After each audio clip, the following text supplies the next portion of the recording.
Alright guys, welcome to the lecture for Module 4. I hope you're having a great day. If not, well, it's about to get a whole lot better. Alright, in this module we are going to learn how trade leads to gains for an individual or an economy, the difference between absolute advantage and comparative advantage, and how comparative advantage leads to gains from trade in the global marketplace. By the way, this is the first module where I'm trying out using my earbuds with the microphone to record, so you guys will have to tell me when you guys come into class next time how this works, if that cuts out on the AC noise, because I listened to it with my headphones in and I could really hear it in the background, so hopefully that cuts that out. So let's go ahead and get started with the lecture for today. So, gains from trade. Alright, a couple things to understand before we really dive into the lecture. The key to a much better standard of living for everyone is trade. The reason that we have an economy in the first place is that there are gains from trade which arise from specialization. Alright, think about it. If we were in a barter system in an economy, we would have to be exchanging goods and services for goods and services.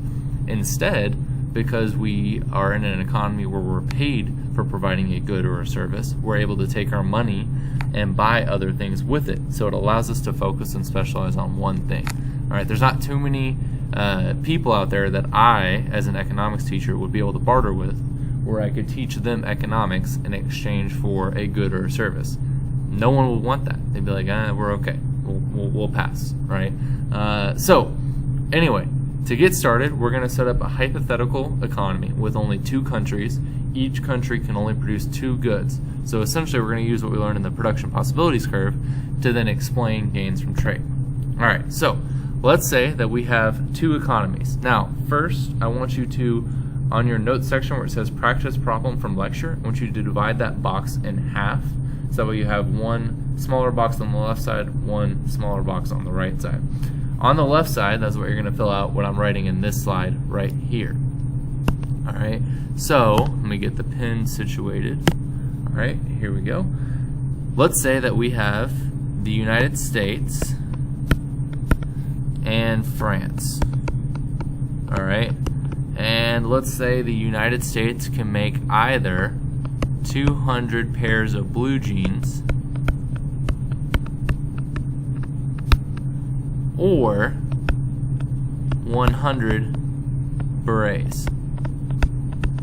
Now, if you don't know what a beret is, it's this hat right here that's moving around, even though I thought the pen was on. This right here is a beret. Alright, so let's switch back real quick. Alright, so you all said you wanted visuals, so you got visuals. Alright, let me make sure the pen's on. Okay, now let's say that France can make either 100 pairs of blue jeans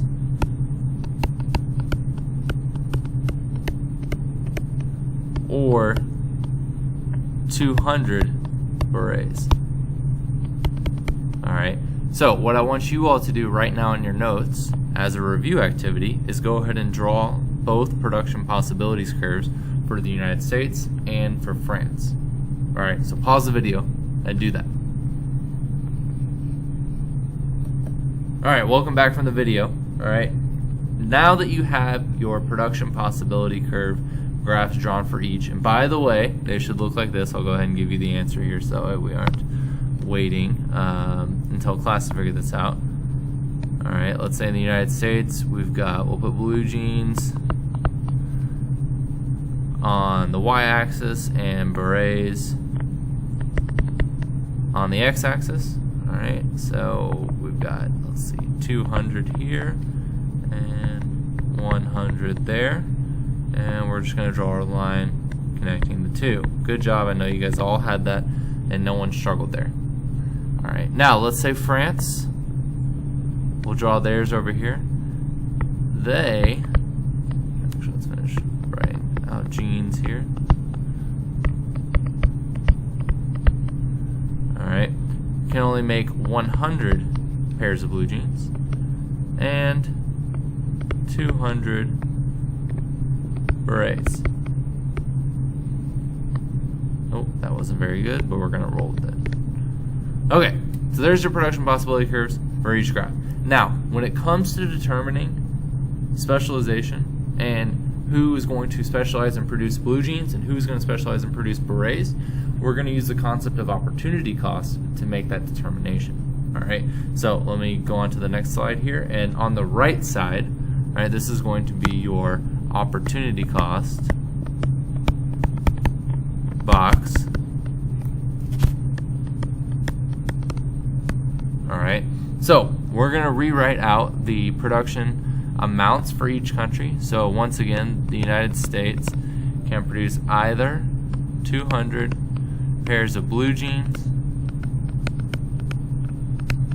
or 100 berets. All right, I'm going to draw a line here just to separate out the two. France can either produce 100 pairs of blue jeans or 200 berets. All right, now to figure out who's going to produce what and then trade with each other, right? Because that's the thing, we're trying to figure out who's going to be better at producing blue jeans, who's going to be better at producing berets. Now, at first glance, you're looking at it, you think to yourself, oh, the United States can produce more blue jeans, France can produce more berets. That answers that. It's not that simple, all right? Because we're not just focused on how much each country could produce, we're focusing on who is more efficient at producing it. So to figure that out, we're going to determine the opportunity cost for each product, for each economy, and then determine who's most efficient. All right, so in the United States, they can produce 1 pair of blue jeans for blank number of berets. All right, I'm just going to go ahead and write that out so we know what we're solving for. And conversely, they can figure out, they can produce 1 beret equals blank number of blue jeans. All right, so in order to figure out for every single pair of blue jeans produced in the United States, how many berets do they give up? All right, the way we do that is we make this number 200 equal to 1. So all you math nerds out there can know that to do that, we just divide blue jeans by 200, divide by 200. All right, so 1 pair of blue jeans is equal to 1/2 of a beret. Now, if we let's erase that. All right. If we wanted to figure out the opportunity cost of a beret, we just do the exact opposite. All right. We're going to divide by 100 here. All right. We're going to divide by 100 here. And so we get that for every beret the United States produces, they give up the opportunity to produce 2 pairs of blue jeans. All right. Looks pretty simple. Well, let's keep going and try and figure this out. All right. So 1 pair of blue jeans in France is equal to how many berets? All right. And 1 beret in France is equal to how many pairs of blue jeans? All right. Take a minute, try and figure it out for yourself. Pause the video, quiz yourself. When we come back, I'll answer. All right. Hopefully, you got it correct. All right. We can figure out. So in France, we divide by 100, divide by 100. We get 1 blue jean is equal to 2 berets, and 1 beret is equal to 1/2 of a pair of blue jeans. All right. Now, we're going to define this in a minute, but the country that is most efficient at producing each product is going to be the country that has the lowest opportunity cost for producing that product. So if we look just at blue jeans first, right here, which country has the lowest opportunity cost? If you're saying to yourself the United States, you would be correct because 1/2 is less than 2. So in this scenario, the United States would produce blue jeans because not only can they produce a higher number of blue jeans, but they are more efficient because they give up fewer berets to produce them. In France, all right, we get that they are more efficient at producing berets than blue jeans because their opportunity cost is less than the United States. All right, does that make sense? If it doesn't, we'll talk about it when you get to class next time. All right. Now, both economies are better off when they specialize in what they are good at and trade.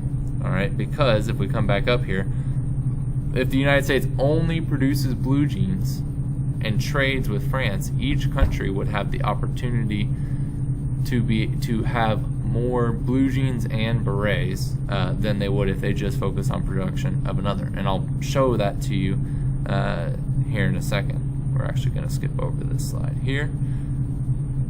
All right. Now, an individual or an economy has a comparative advantage in producing a good or a service if the opportunity cost of producing the good is lower for that individual than for other people. So if they are more efficient, like what we just proved for the United States with blue jeans, right, they will have the comparative advantage. So whichever country has the lowest opportunity cost, that's the comparative advantage. An individual or an economy has an absolute advantage in an activity if he or she can do it better than other people. Having an absolute advantage is not the same thing as having a comparative advantage. In the real world, as an example, the United States does not produce a lot of clothing, all right? Instead, we have it imported from lots of different countries all over the world. If we wanted to, we could produce more clothes than, say, Pakistan or India or any other place where our t-shirts or jeans or anything else are made. But because it would be less efficient because we would have to pay our workers more money, we instead import it in. So we could have an absolute advantage in the production of clothes, but we choose to import it because for our money, we're better off producing other things. All right. Now, this is why comparative advantage is the basis for trade. Trade can be beneficial to both, even if one has the absolute advantage in the production of both goods. And we're going to do a practice problem in class that looks at that. All right. So, the production possibility frontier teaches two important lessons. By agreeing to specialize in trade, both traders can be better off, and I'll break out the problem that we did here more in class for you to kind of show you that. We're going to actually determine what a good quote-unquote range of trade is in class to where we can see when both countries would be better off. We can also see from the production possibility curve that everybody has a comparative advantage in something. All right. Now, international trade in the real world does result from comparative advantage. It's not as simple as the economy that we have here, but overall, different economies produce certain things in certain sectors of goods because that's what they are good at producing. All right. In the United States, we do a lot of agricultural work and farming and exporting of our farm goods because we are really, really good at farming here. We have technology and infrastructure in place to support that. Other countries focus on other things because that's what they have the infrastructure to do. All right. Now, if you have any questions, be sure to write them down on the back of your note page. That's all I have for you all today. Hopefully this made your day a little bit better. If not, I'll give you your money back when you get to class next time. Thanks.